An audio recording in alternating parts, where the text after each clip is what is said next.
DJ Event Planner will change the way you manage and run your business. Streamline all of your procedures and software into one easy-to-manage system. DJ Event Planner, the ultimate online planning tool.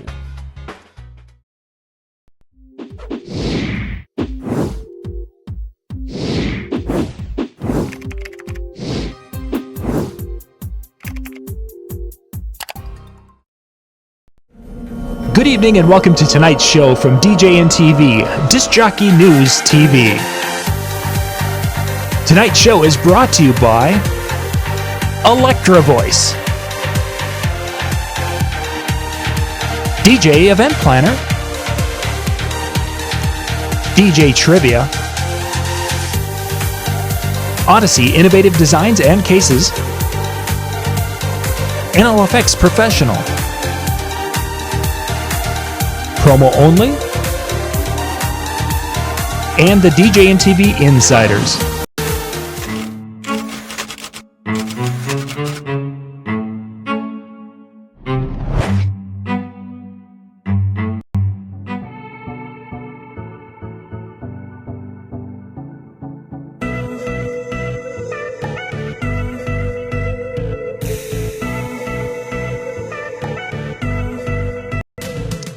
Good evening and welcome to tonight's show here on DJNTV. Tonight we are going to be looking at what's happening next week in Las Vegas with Mobile Beat, and we're going to talk about the whole convention thing. Eric Wilson's with me tonight. Good evening, Eric.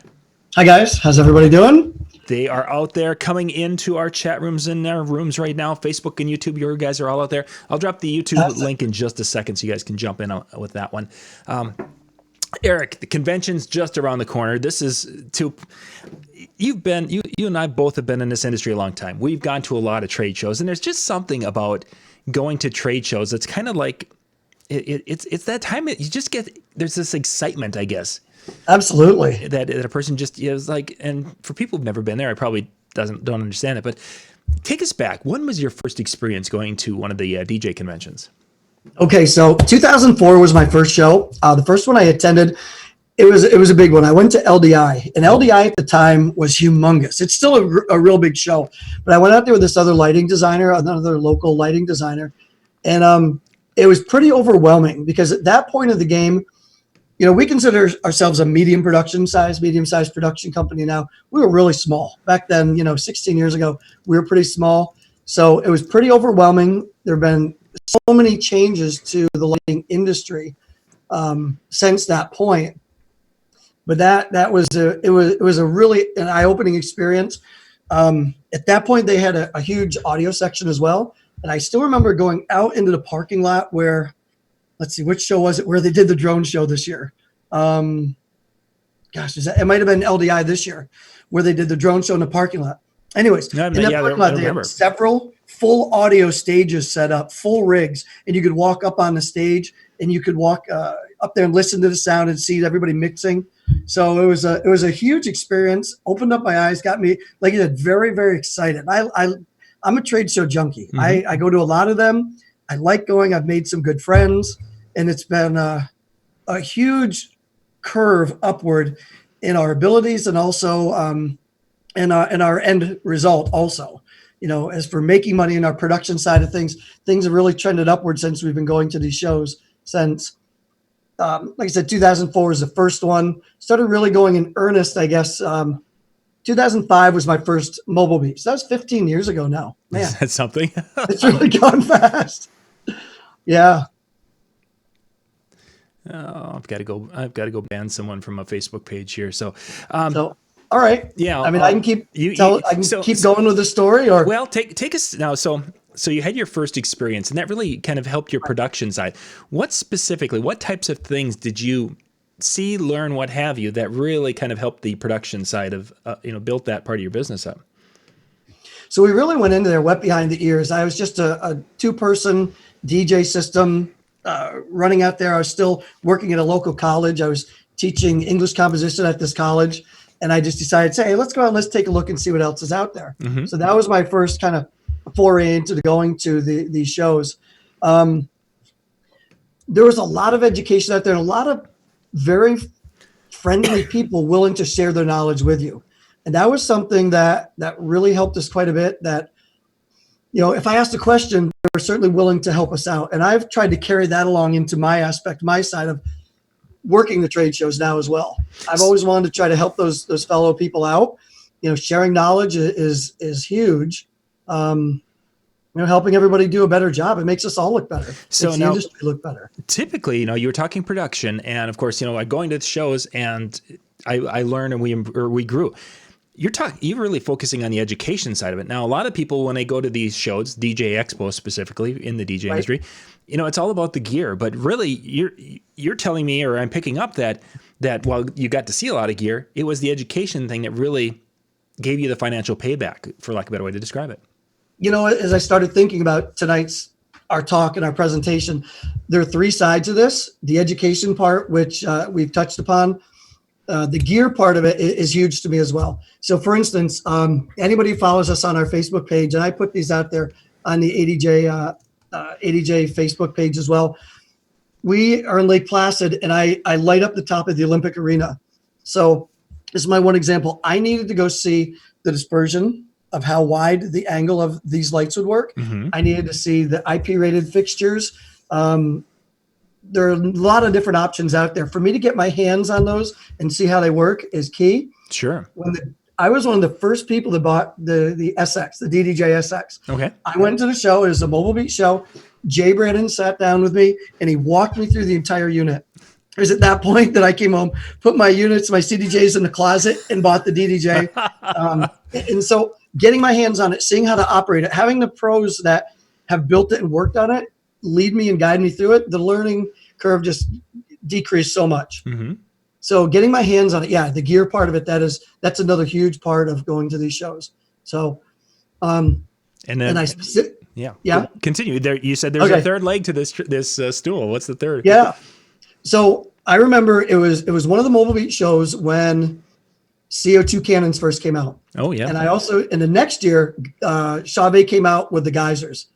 Each of those, I walked in the door, and of course you want to show off as soon as that mob of people walk in the door. I see them blasting off in the back of the room. Said to the guys, I go, that's where we're going. So for me to get out there and see those, the wow effect. So the third part of it is the whole networking part. So I saw you walking around the trade shows with your camera for years. I was like, man, I'd like to introduce myself to that guy. He seems like he could probably give me some knowledge, and then I would see Brian Red doing his YouTube channel. Mm-hmm. It's like, God, I'd love to, bang the head off of his a little bit and learn a little bit. So the networking is also that third part of it. And that goes along with the camaraderie and friendship that I've created with a lot of these folks in the industry. And it's, when I leave these places, I tell my wife, I work very hard. I work 60 hours a week, like everybody out there. Mm-hmm. Being self-employed, it's a tough battle sometimes. We make or break ourselves. I tend to work a little more than I probably should. But when I leave, I may leave the house after coming off a 60-hour work week, after gigging the night before. Man, when I show up, a huge smile hits my face. I'm going to see all these people, like-interest people with the same energy that I do. And it's just a good, a good feel that we all get from each other. Right. So that's very important to me. And that is part of the healing process of going through some of the lumps of being self-employed. I would agree, yeah, because they're just being in that room with people who know what it's like to be self-employed and put in that 60 hours a week. And then at the end of the week, you're like, man, I've made one step forward and 3 steps back. It's been many that times, type of week. And people who understand that is fabulous. Let's go back before 2004 when you were getting, kind of getting your business and you were kind of working on the production side a little bit. What was your circle of your networking circle, the circle of comrades, what have you, the connections you had within the entertainment industry? Compare that then to what it is today. Wow. So we started with a pretty small circle. 2004, I went in, and I remember I went up to the ADJ guys, and they were just very kind to me. They're very accommodating. Edgar Bernal and Alfred Gonzalez, we just kind of hit it off. Mm-hmm. So I would start to bounce ideas off them. I went to ADJ had a showing of some new lighting in New York City. And I ended up meeting this guy, Jeff Kwan from Canal Sound and Light. Yep. And we kind of hit it off. So it started to grow just a little bit more. and a little bit more. And every time I met somebody in this circle and they could help me with my business, the business grew a little bit more. It advanced a little bit more. So now I'm adding different facets to the business itself. And I've got these great people out there who I can bang ideas off and bang thoughts off. I can call these guys if I have an issue, if I'm troubleshooting something, they're there for me. So taking a step into something I might not be fully comfortable with, I know that I've got people who've got my back. Right.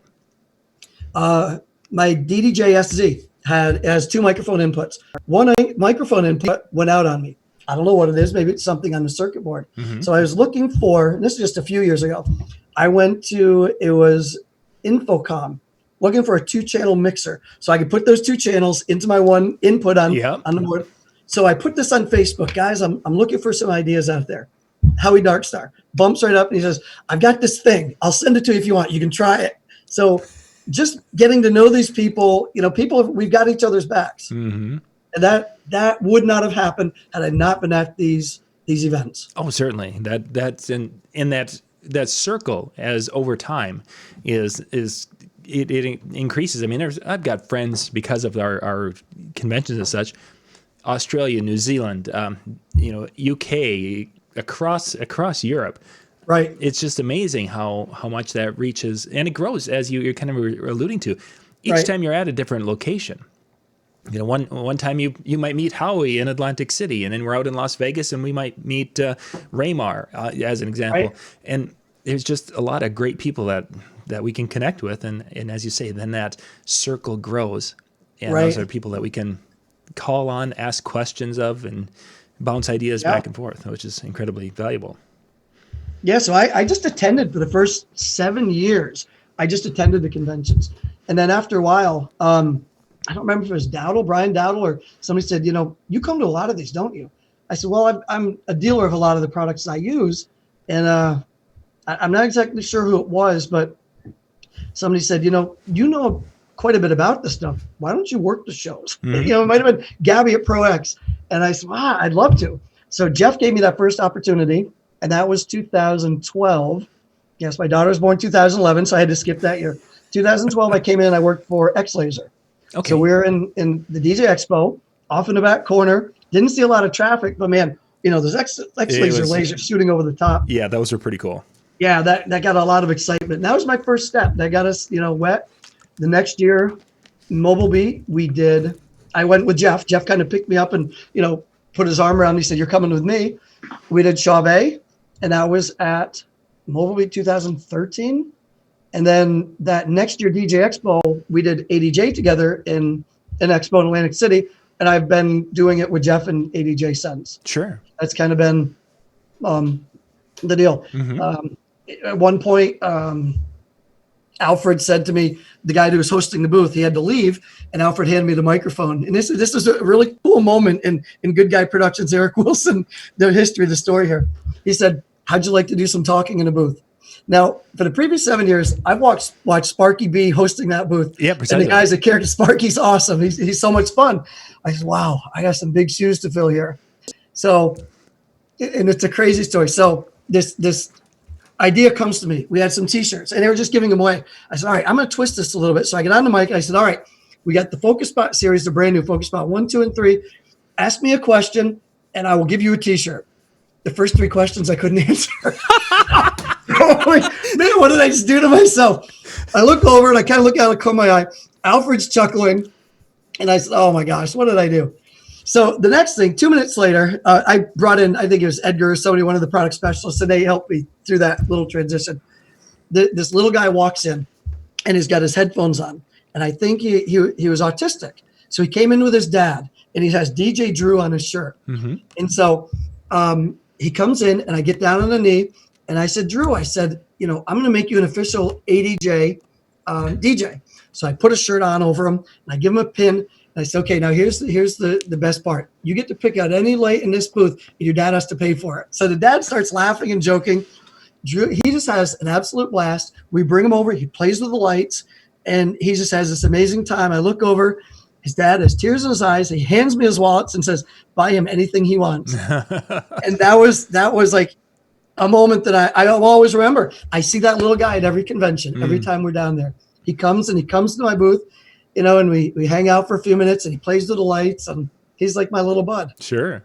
So that kind of saved me from my first miscue. But those are the kind of fun memories that a person has. Where Right. something unexpected happens, and it's like that becomes just this special moment, and it can be from a variety of different places and things, but it's part of lots of memories, lots of great memories. Yeah, meeting Guy Fieri in the elevator. It's not really Guy Fieri, but he looks like him. Mm-hmm. So he always comes to me, and we hang out for a few minutes. And last year he came up, and I hope his wife's not listening, because he hit on a blackjack table, and he came up. He said, "I want 4 of the Focus Spot 3Zs." So I said, "All right, here we go." So that was a relationship that fostered in the elevator just by us joking around, talking to each other. We became buds, and then when it was time for him to buy, he came to me. Exactly. When he hit at the blackjack table. Yeah.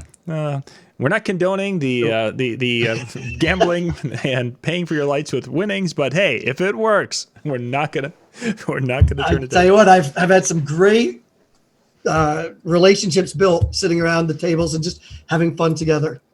The Circle Bar in Hard Rock, those are some great memories there. Oh, for sure. The Riviera in the Queen's Lounge, is that what it was called? There was a British pub in there, and there was another. That British pub. That was where AJ Takeover. How much fun was that? Yeah, the British pub is where we spent a lot of time and having whatever it was. Yeah, that was really horrible. There was an alcohol that they had was really horrible, and the guys from Promo Only, that was their thing, their signature drink. It was horrible. Nick can get you in trouble. Yeah, that was just it was not a nice, but yeah, it's neat memories from those years. Absolutely. So as people are getting ready to go to either Mobile Beat next week, some folks are going to be able to make it yet. We've got other shows coming up here this summer. There's a couple. Then we'll be an expo here.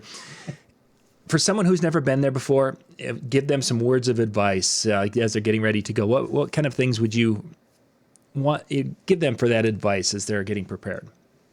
All right. So the first time that we went to the show, and that was back in not LDI, when I first went to DJ Expo in Atlantic City, I went there with a little bit of a chip on my shoulder because the way we do things, I'm pretty particular about things. We like to do things right. We do it to the best of our ability. We like to think we do it better than anybody else in our area. Sure. Of course. And if you don't feel that way, then you probably should get out of the business. Exactly. You're right? not. Yep. Go there with open eyes.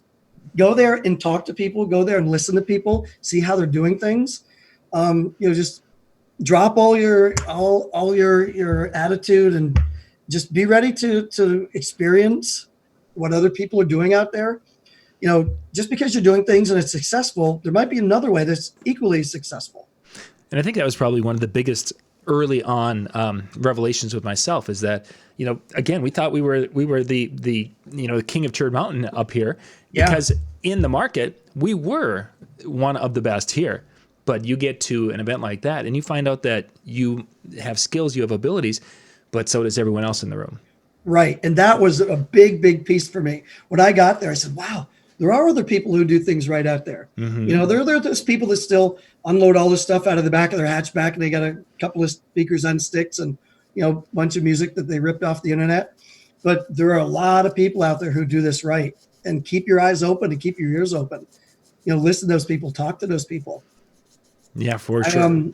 There was one thing that we did one time. It wasn't at Mobile Beat or DJ Expo, but I went to NAB and I also went to Infocom because we do some video support as well. I was having trouble because at this point, this is 12 years ago maybe, I was having trouble with my HDMI. I didn't know that HDMI would only go 33 feet or whatever it is and then drop off. We went there. I brought 3 guys down. We spent 3 days walking that room until we found what's called the HD Base T system. And that solved my problem of running the video signal 150 feet, converting it Cat 6, converting it back over to HDMI, and shooting the projectors on the other side of an auditorium for a graduation ceremony. So that one nugget, as we always talk about, bring home one piece. And if that can make your business easier, more profitable, then that's the value of everything you spent to go to that convention. Very much so. Very much so. Again, in the chat room, Marcus was asking about about how what Hi, Marcus. the coronavirus and how it's affecting Mobile Beat next week. The Right. show is, as of 2 hours ago, and I don't think anything's changed. The show is still going. There have been some exhibitors and there have been some attendees who are not going to be going. Now, there's people out there who are going to say these people are being alarmist, extremists, what have you. But the reality of the of the situation is, there's people out there like Eric and myself who are, if we're not making money, the house isn't making money.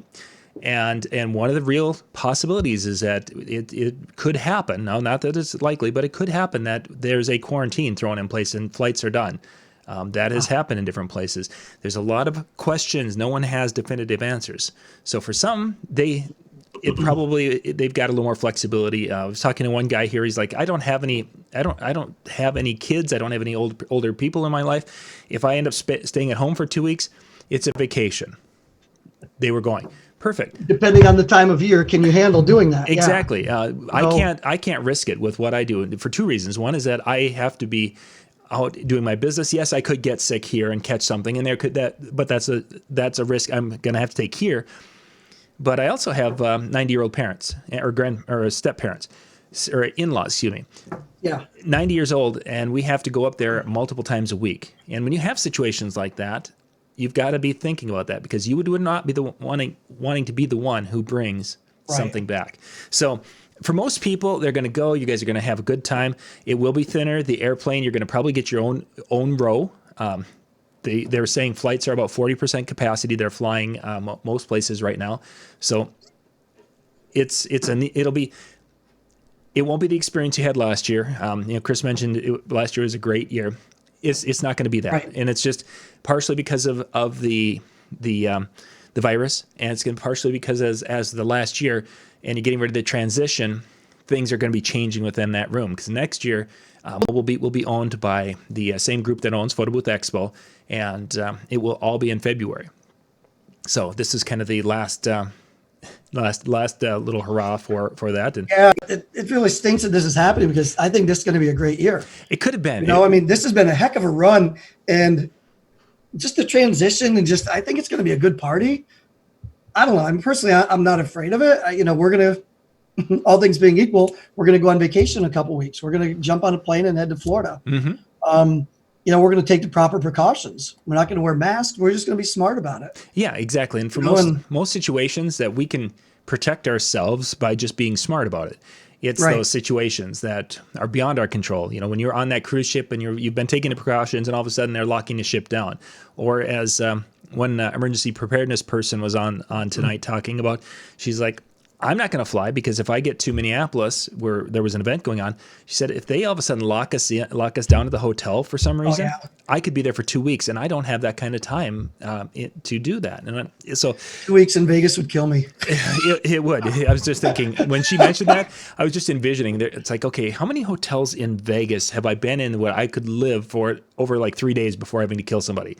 Yeah, I don't know. There haven't been many. The Rio, maybe. The Rio's got big rooms and a great pool. Yeah, next year, Marcus, it will be a completely different show. It's going to be it's going to be with Photobooth Expo. So there's going to be the Photobooth Expo room, exhibit hall. There's going to be the DJ exhibit hall there. Totally, there's going to be hundreds of vendors involved with that part of it.